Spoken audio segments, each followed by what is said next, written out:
Saudara yang kekasih, kita harus move on pada zona yang aman. Di jalan rohani.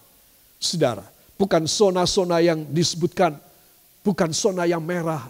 Ya, di Pulau Jawa, di Indonesia ada zona yang merah, ada zona yang orange, ada zona yang tidak bahaya yang hijau.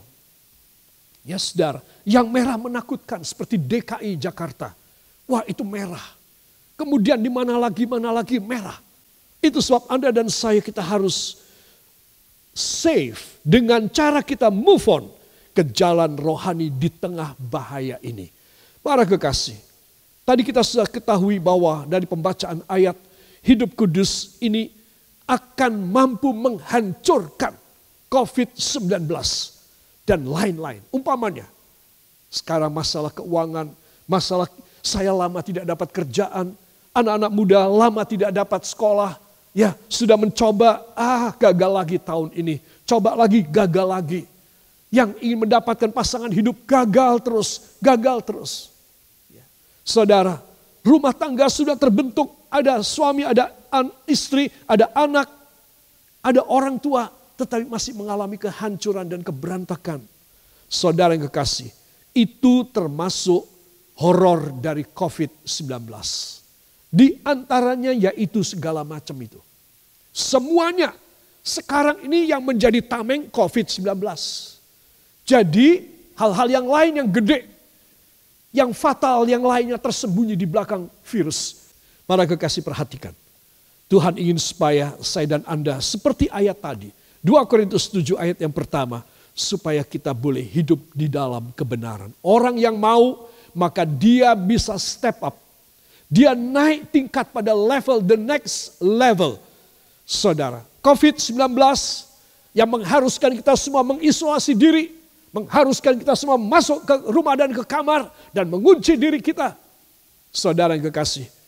Ini adalah supaya saya dan Anda layak untuk kita naik pada the next level.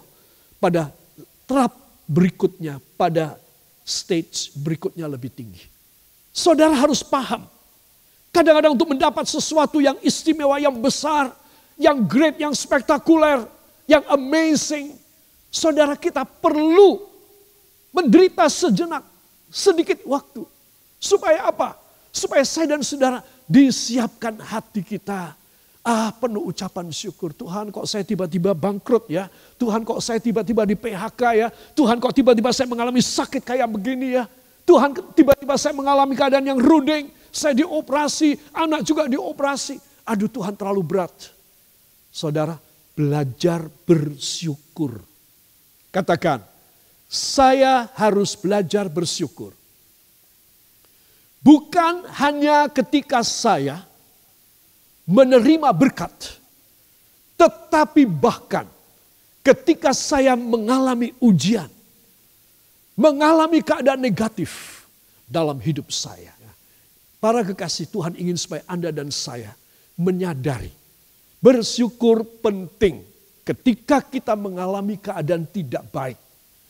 Ketika kita mengalami ketakutan, khawatir dan horor dari COVID-19 ini.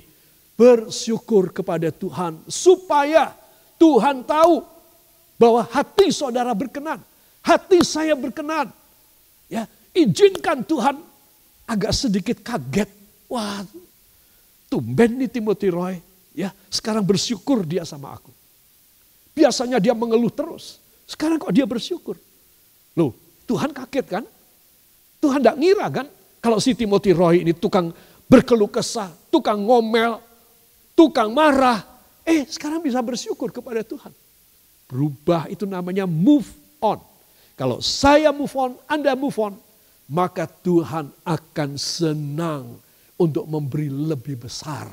Selesai ini, katakan sehabisnya virus ini, sehabisnya keadaan tidak baik ini, saya akan diberkati luar biasa dalam nama Yesus. Yang percaya beri tepuk tangan bagi dia.